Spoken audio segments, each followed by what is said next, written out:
નમસ્કાર. ભાવનગર જિલ્લાના વર્તેજ પોલીસ સ્ટેશનમાં છેલ્લા 1.5 વર્ષથી વન શોધાયેલ ખૂનનો ગુનો શોધી કાઢતી ભાવનગર પોલીસ. અશ્વિન સોલંકી, ભાવનગર, ગુજરાત. ભાવનગર જિલ્લાના વર્તેજ પોલીસ સ્ટેશનમાં દાખલ થયેલ છેલ્લા 1.5 વર્ષથી વણ શોધાયેલ ખૂનનો ગુનો શોધી કાઢી ગુનામાં સંડોવાયેલ આરોપીઓ પતિ પત્નીને ઝડપી પાડતી પેરોલ ફ્લો સ્ક્વોડ ભાવનગર મહેનતના ફળ સ્વરૂપે આ ગુનાના આરોપીઓને પકડી પાડવામાં ખૂબ જ મહત્વની સફળતા મળેલ છે. 1. રણજીતભાઈ ઉર્ફે કાળુ ગોવિંદભાઈ બારૈયા, જાતે દેવી પૂજક, ઉંમર વર્ષ 36, ધંધો છૂટક મજૂરી, રહેવાસી રિંગ રોડ, આશા સોસાયટીની સામે મેદાનમાં, ભાવનગર. આ છે આરોપી 1. 2. કંચનબેન વાવ રણજીતભાઈ ઉર્ફે કાળુ ગોવિંદભાઈ બારૈયા, જાતે દેવી પૂજક, રહેવાસી રિંગ રોડ, આસ્થા સોસાયટીની સામે મેદાનમાં, ભાવનગર. મહેનતના ફળ સ્વરૂપે આ ગુનાના આરોપીઓને પકડી પાડવામાં ખૂબ જ મહત્વની સફળતા મળેલ છે. Bureau report, DD Bharati news, Bhavnagar. Bhavnagar શહેરના સિત્સર વિસ્તારમાં 7 ઓક્ટોબર 2023ના રોજ એક ગટરની મોટી લાઇનમાંથી ડેડ બોડી મળી આવેલી હતી. ગુનો દાખલ કરી આગળની તપાસ હાથ ધરવામાં આવેલી હતી. પ્રાથમિક તબક્કે મરણ જનારની કોઈ પણ પ્રકારની ઓળખ થઈ શકી નહોતી. સ્થાનિક police station, LCB, parole furlough, SOG તમામ ટીમ અલગ અલગ દિશામાં મરણ જનારની ઓળખ કરવા માટે અને મર્ડરનો ગુનો શોધી કાઢવા માટે થઈ મહેનત કરી રહી હતી.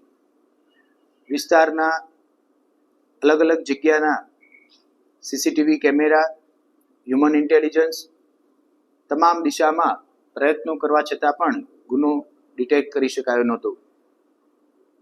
ત્યારબાદ એક તબક્કે એવો નિર્ણય લેવામાં આવ્યો કે જે થિયરીથી થોડાક મહિનાઓ પહેલા પિંગળી ડબલ મર્ડર કેસ શોધી કાઢવામાં આવેલો હતો, એમ એક દિવસે ફરીથી એકવાર આજે જ મર્ડર થયેલાના ન્યૂઝ મળ્યા હોય એ પ્રમાણે ની થિયરી એપ્લાય કરવામાં આવી. તમામ અધિકારી કર્મચારીઓએ અલગ અલગ સમયે ફરીથી સ્થળ વિઝિટ લીધી. આમ આખી પ્રક્રિયા રિસ્ટાર્ટ કરવામાં આવી. એની બાદ ગોલ રિસેટ કરવામાં આવ્યો અને ફરીથી રીફોકસ કરવામાં આવ્યું. આમ રિસ્ટાર્ટ, રિસેટ અને રીફોકસની થિયરી ભાવનગર પોલીસે ફરી એકવાર એપ્લાય કરી. ત્યારબાદ ખૂબ મોટી સંખ્યામાં સીસીટીવી કેમેરાનો ચકાસણી કરવામાં આવી. આજુબાજુના તાલુકા અને જિલ્લાઓમાં મિસિંગ પર્સનની યાદીઓ તપાસવામાં આવી અને હ્યુમન ઇન્ટેલિજન્સ ગેધર કરવામાં આવી. એલસીબી પીઆઈ શ્રી વાડા અને પેરોલ ફરલોના પીઆઈ શ્રી જેબલિયા બંનેની ટીમ અલગ અલગ દિશાઓમાં કામ કરવા લાગી. ત્યારબાદ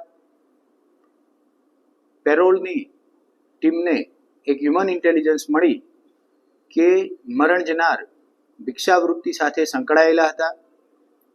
ભાવનગર શહેરના રિંગ રોડ ઉપર ઝૂંપડપટ્ટી વિસ્તારમાં રહી ભિક્ષા માગી પોતાનું ગુજરાન ચલાવતા હતા.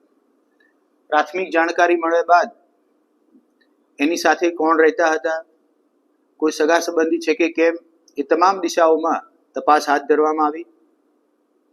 અંતે મરણ જનાર કે જેમનું નામ હલુબેન ધર્મેન્દ્રભાઈ વાઘેલા છે એની ઓળખ થઈ ગઈ. આજુબાજુના એમના સગા સંબંધી અથવા સાથે રહેવાવાળાની પણ પૂછપરછ શરૂ કરવામાં આવી. ત્યારબાદ એક માહિતી એવી મળી કે મરણ જનારના ભત્રીજા કે જેનું નામ રણજીતભાઈ ઉર્ફે કાળુ ગોવિંદ બારૈયા એ શંકાસ્પદ હિલચાલ એની જણાઈ આવી. સીસીટીવી કેમેરાનો ફરી અભ્યાસ કરતા એક બાઇક ઉપર રણજીત અને એની પત્ની કંચન મર્ડર થયું એની થોડીક સમય પહેલા કોઈ એક જગ્યાએ દેખાવતા હતા. ત્યારબાદ આરોપીની પૂછપરછ કરતા પોતે કબૂલ કરેલ છે કે મરણ જનાર એના ફોઈ થાય છે. પોતે પોતાની પત્નીની સારવાર માટે ખૂબ આર્થિક તંગીમાં હોય